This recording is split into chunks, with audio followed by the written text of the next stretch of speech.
Hi, it's Craig here, and welcome back to Vinyl TV. Thanks for watching. I was going to make this video as a response to a video that I put out a month or so ago, or a couple months ago, talking about if one turntable can sound better than another. Now, that video, if you haven't seen it, I'll put a link to it down in the description. I made that video knowing that I was walking into a jungle. I was kind of swimming into the deep end a little bit just to feel out and see what people's reactions were going to be.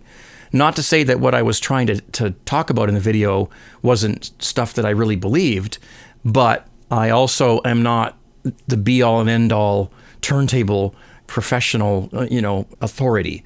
So, and very few people are. So I think what the point of this vinyl community is to express our opinions in a polite way, and then accept constructive criticism when necessary, and also share ideas and help each other understand this thing we call vinyl. So with that said, I read the comments in that video, underneath that video that I posted. What I want to sort of follow up with is this. I'm also a home brewer. I make beer and wine at home here in my basement. And in fact, my channel is called CraigTube for brewing beer and wine, and cooking as well. So, in the hobby of brewing beer, let's say, which I've been doing for more than 25 years now, you run into the same sorts of things that you do with any hobby, including audio and vinyl and so forth, recording and everything else. You're never gonna find an even keel of opinions out there. There are people who are extremely fussy about stuff, and they spend a lot of money because of that, because they need to know that they've got the best they can afford, or maybe even better than they can afford. And they also perhaps really do have the ability to hear the difference between listening to a record on a turntable with a cork mat and on a turntable with a rubber mat. If there's a difference, I'm sure it can be heard by some, and so on. And some of the things I talked about in that video are also very small things that can make a difference in theory.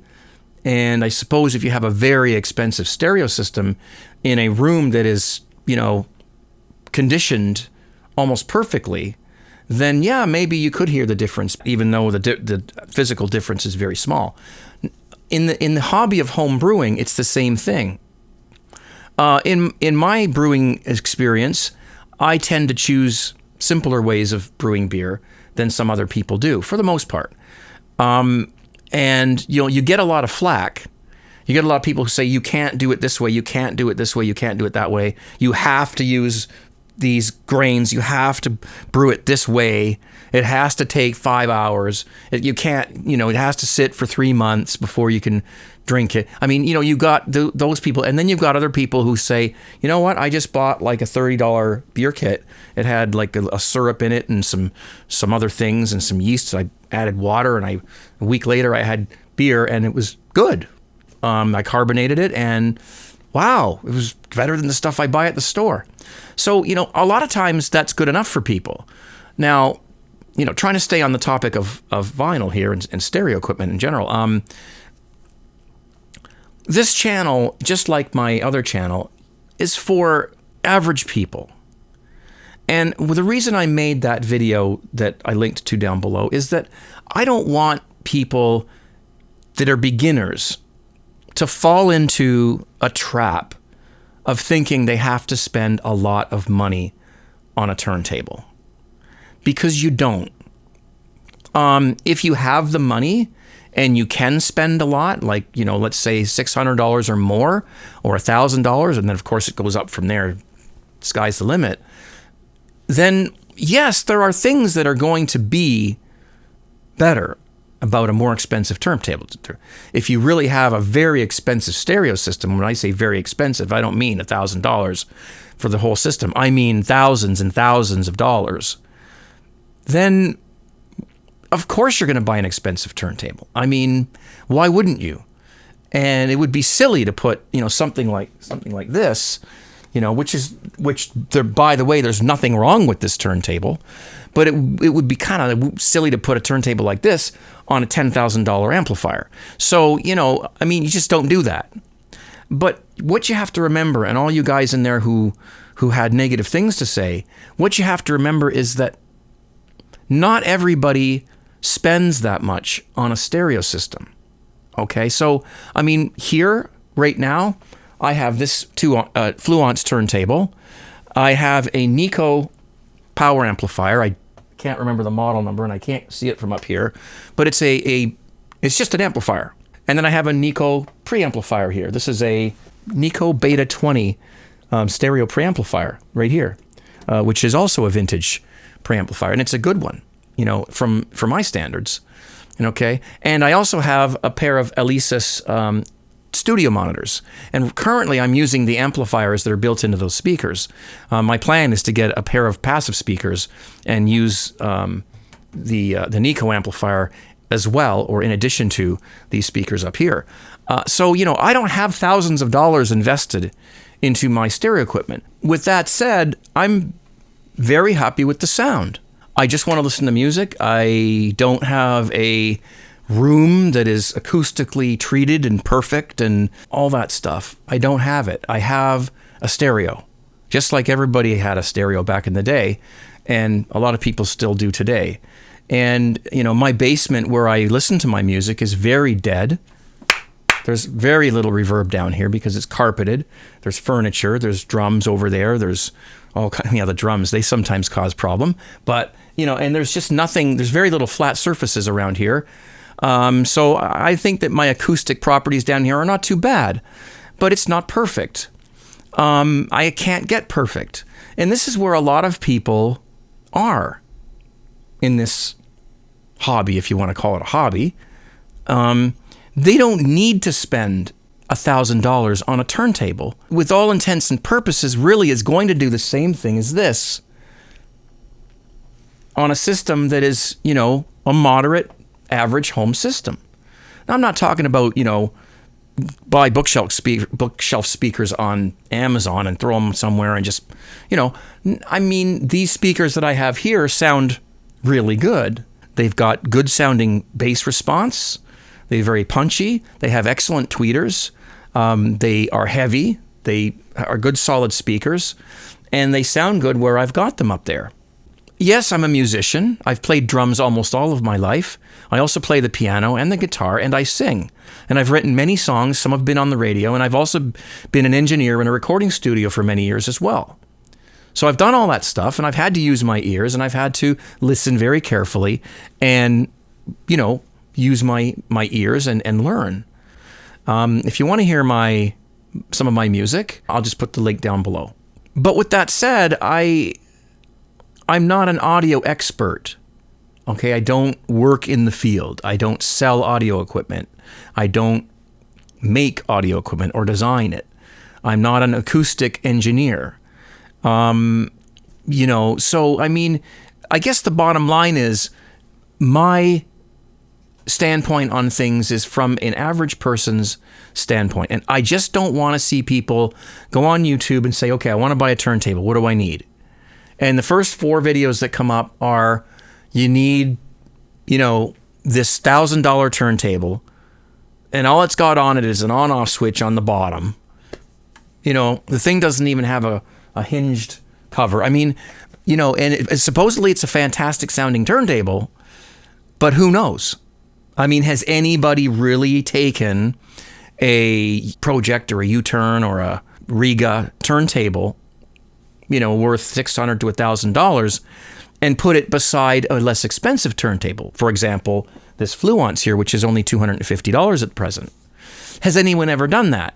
And I would gladly, without a hesitation in the world, do a side-by-side test here on YouTube between this turntable and one of those more expensive ones. Now, you're going to get people who are going to say, well, you can't do that on YouTube because, YouTube compresses the sound and it does this, it makes it into an MP3 or whatever.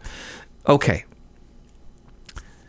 As long as both turntables are suffering the same audio degradation, then you should still be able to hear the difference between the two. If there's that much of a difference, then you should be able to hear it on YouTube. Just like if there's that much of a difference, you should be able to hear it on a simple system like mine. And this is my, what I'm trying to say. I mean, okay, if you have $10,000 speakers and a $5,000 amplifier, and you've got, $1,000 speaker cables, and you're one of those, you got yourself all decked out with, this amazing room and everything like that. Okay. Most people don't have that. And this is what we're talking about. And if you do have a setup like that, why are you watching my videos? You already know this stuff. So you don't need my advice. I direct my videos more towards the beginner or the average listener. And when I said in that other video that I talked about, and I got a link to it down below, when I said that these small differences, like the tone arm bearing, the bearing at the back of the tone arm that allows you to move the tone arm back and forth and up and down, that to me isn't going to make any difference whatsoever in the sound of your records. I'm sorry, I don't understand why it would make a difference. As long as the tone arm moves around and it's not loose and it moves around the way it's supposed to, I think that's all that really needs to be accomplished.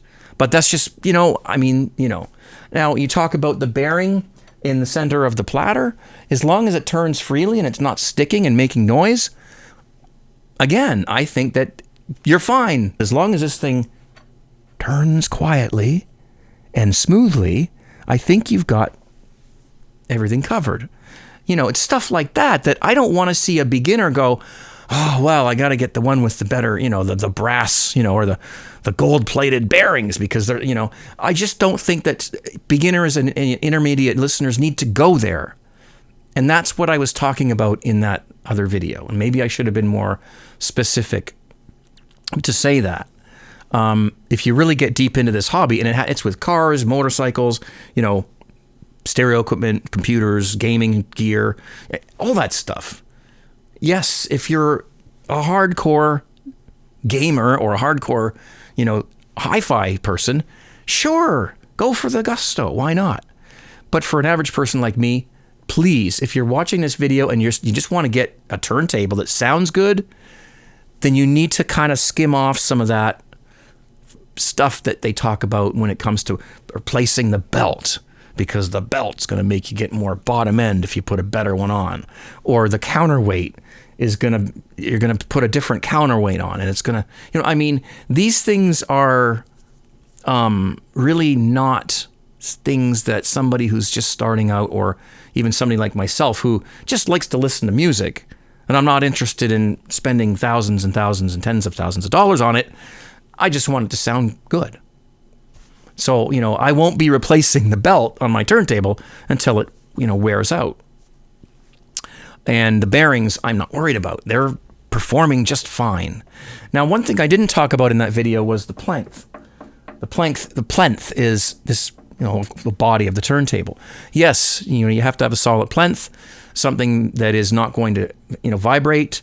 And somebody made a comment in that on the bottom of that video saying that, the whole thing really is to eliminate as much unwanted vibration as possible. To only have the vibrations that you want and not have the vibrations that you don't want. Very well said, whoever said that. And I think that's really what we need. Now, I have this on an old microwave stand. What the hell? I can't afford a shelf right now. But I can play this turntable cranked right in the same room with these speakers, and I don't have any feedback whatsoever. And the floor is cement, so I don't have to worry about footfalls. So, I'm good. Somebody else with a different environment might have a different experience. I know my brother, when we were younger, and he was all into this stuff, he had a concrete patio stone under his turntable. Hey, there you go. You want a solid plinth? There you go. Just make sure that your shelf can hold the thing. Speaking of shelves, I also brought up shelving and how some people say that, you got to spend all this money on a shelf. This is going to make your stereo sound better. keep in mind that I wasn't referring to a shelf where the turntable was going to be on. I was referring to the shelf where your components are going to be on. If you're putting your turntable on the same shelf as your components, then yes, you need a good quality, solid shelf. Absolutely. But what I was talking about was not necessarily the turntable being on the same shelf. I was talking about the shelf where just the components were going to be on and not the turntable. And somebody said, well, there's, you can get vibrations that can affect the sound. Well, yes, if you have if you have an amplifier that is vacuum tube powered, an amplifier that has vacuum tubes in it, sure, of course, the vacuum tubes have filaments in them that if they vibrate them, they will make a sound or they will affect the sound. So, I didn't think of that when I was making the statement that I don't think you need to worry about what kind of shelf your amplifier is on. The amplifier doesn't care where it's sitting as long as it gets its proper ventilation. But yes, if you have a vacuum tube system, then a shelf can make a difference, especially if you're running your system at higher levels. You don't want those filaments to be vibrating. But maybe the people who are making these shelves should specify, if you have an amplifier that is transistor, solid state, then the shelf doesn't matter, because an amplifier like that doesn't have any moving parts in it. You could bang on it all you want. It's not going to affect the sound quality because there's no moving parts in a transistor. But a vacuum tube, yes. Just like those old guitar amplifiers that, have those reverb tanks in them where you bang the side of the amp and it goes, you all know, you've all heard that before. So yeah, sure, if there's a spring or a filament, you need a shelf that's going to be solid. But, again, you got people watching these videos that they need these details.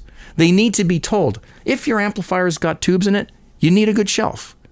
If your amplifier is a solid state amplifier, don't worry about it. Get something that looks nice. It doesn't have to be, $3,000 or whatever these things are worth. The bottom line is, and by the way, I should just update you. This is a Fluence RT81. I've been listening to it for several months now, and I love it. I do. This turntable sounds good. Okay. So now if I put this turntable next to a $2,000 or whatever, and side by side, and take the record off of one and put it on the other real quick and try to, remember what one sounded like before I get the other one set up, and try to, compare the two. Or even if I made recordings of both of them and A-B'd them, well, maybe I would hear a difference. But most people don't do that. They figure out how much they've got to spend, and they buy a turntable. And when they get it home, if it sounds good, sure, they should listen to other models and things and, check out other turntables. But the bottom line is that I'm not doing that with this turntable. I'm not putting it beside a Riga or one of those other models and makes. I'm not doing that. So I'm not hearing the difference. What I'm hearing is a very pleasurable, good quality sound. I've heard many turntables in my life. I've got one down here. This is a Sony. It's an old vintage turntable. It's a direct drive turntable. It's not the best. It's actually, well, there's things about it that I that are bad. However, when I was listening to it, it sounded good. Does this one sound better? Yeah, I would think it would.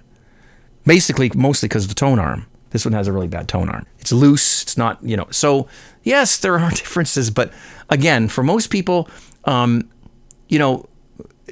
you're side by side comparing two turntables that are way different in price, I really don't think the difference is worth saying, well, I don't know, I better just fork out $1,000 and just get the more expensive one. Because if I get the less expensive one, I'm going to get it home and I'm going to hate it.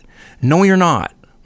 Buy a good quality. This is a good quality turntable, and some of the other ones the same price range are as well. Do your research. Don't think just because you spent less, you're going to get less. It's not necessarily the case. I think the markup on some of these more expensive turntables is high.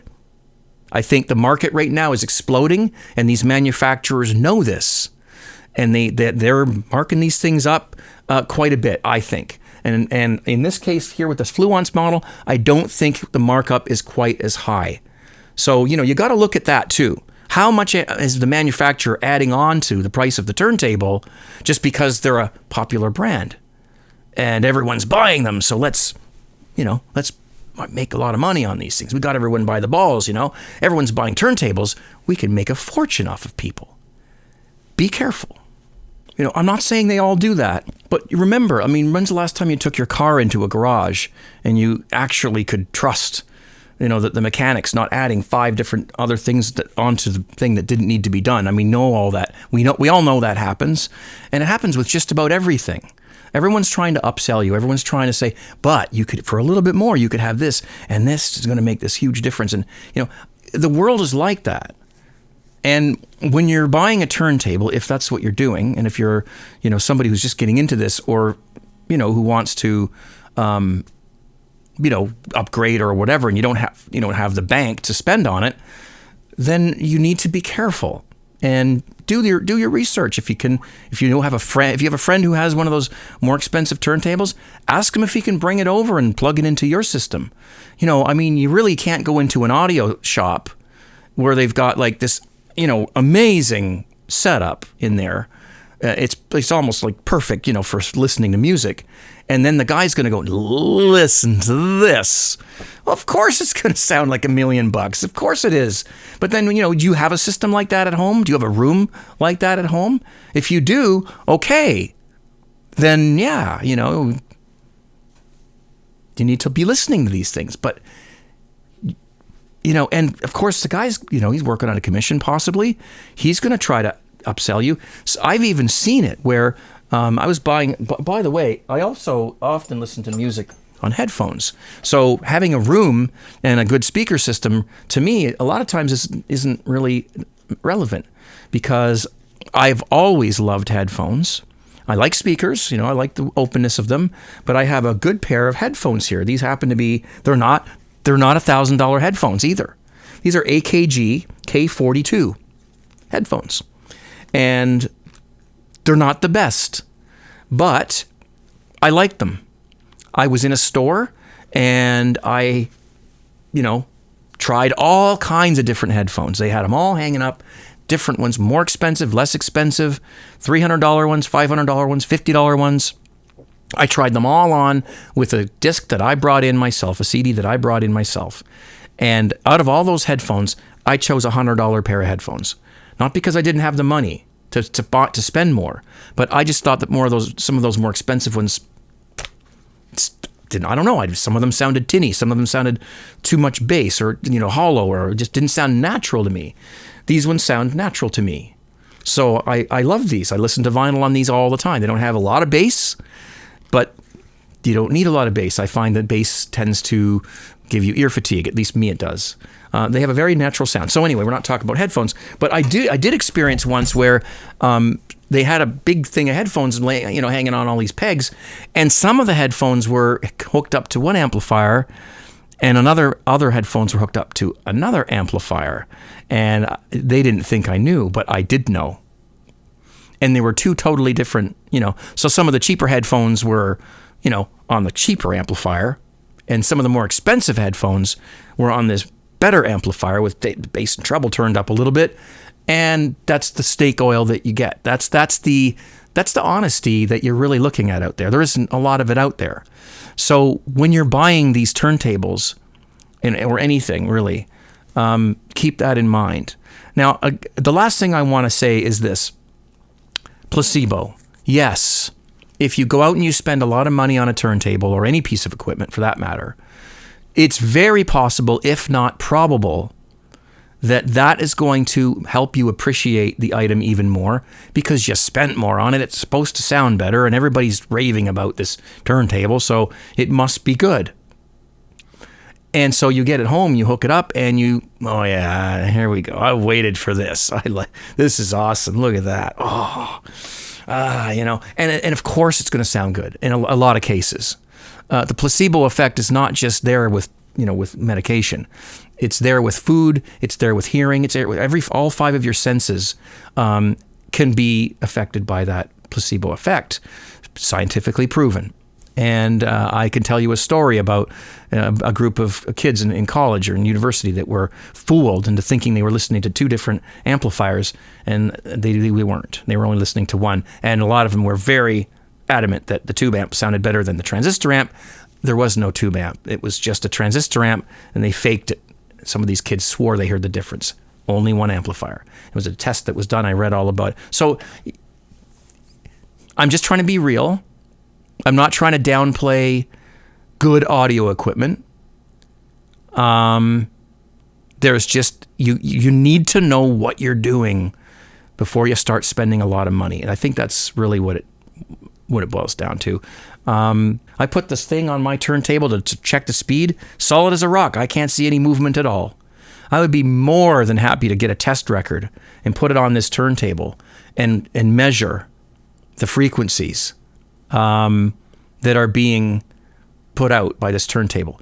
Solid as a rock. As good as anything. I mean, anything within $1,000 range or higher. You know, and I've been listening to this thing for long. I can't hear any wow and flutter. Believe me, I'd hear it. I used to tune my guitarist's guitar. We was in a band when I was 15, and you know, I had good players, excellent guitar players. I played the drums. My guitar player, although he was good, he couldn't tune his guitar. He had me do it for him. I could hear the differences between two notes. I could get it dead on. So I've got good pitch, you know. I've got good sensibility for pitch. If this thing had a significant amount of wow and flutter, I'd hear it. I know I would, because I'm very sensitive to that. And I've, you know, played tracks with long piano notes and long, you know, notes. I can't hear any wow and flutter. So if there is any, it's not worth being concerned about. No decent turntable should display any audible, you know, wow and flutter. I don't need this big motor that could practically do your laundry for you. This is fine for me. I think people make a bigger deal out of tiny things than they should. And that's just because that's the talk out there, you know. And if you go against that, you're going to get drummed out of the community, you know. It's the same with politics. It's the same with anything, you know. Sea salt versus table salt. I mean, you know, all kinds of stuff out there. If you want to talk to a chef, you get a bunch of chefs in a room, they're all going to argue about stuff too. It's just the way it is. Bottom line, I'm a down-to-earth guy. I don't want to see people get ripped off. You know, buy a turntable with a 30-day money-back guarantee. If you get it home, you set it up, you like the sound of it, look at your reviews on the internet. Michael Fremer reviewed this turntable. He gave it a thumbs up. There you go. That was all I needed. You know, I do watch his stuff. Some of it's pretty outrageous, but, you know, I do watch his stuff and many other people's stuff too. So I'm trying to gather as much information as I can, and that's what we're all doing. And there's a lot of stuff out there that's really, you got to weed through it and try and find out what's real, and that's not easy. But that's what I'm trying to do. That's what I'm here trying to help people with. It's just trying to stay down to earth and real and not get too hung up on the bearing at the back of the tone arm. Because as long as that thing moves the way it's supposed to move, it's fine. I'm gonna call it a quits here before I get myself into even more trouble. Thank you guys for watching. I'm gonna do some needle drops very soon. Stay tuned. Thank you very much for watching. Please thumb up the video if you like it. Please post a comment down below telling me what you think, and subscribe to this channel if you haven't already. Thank you guys. Happy listening. And remember, vinyl is final. Cheers. Thank you.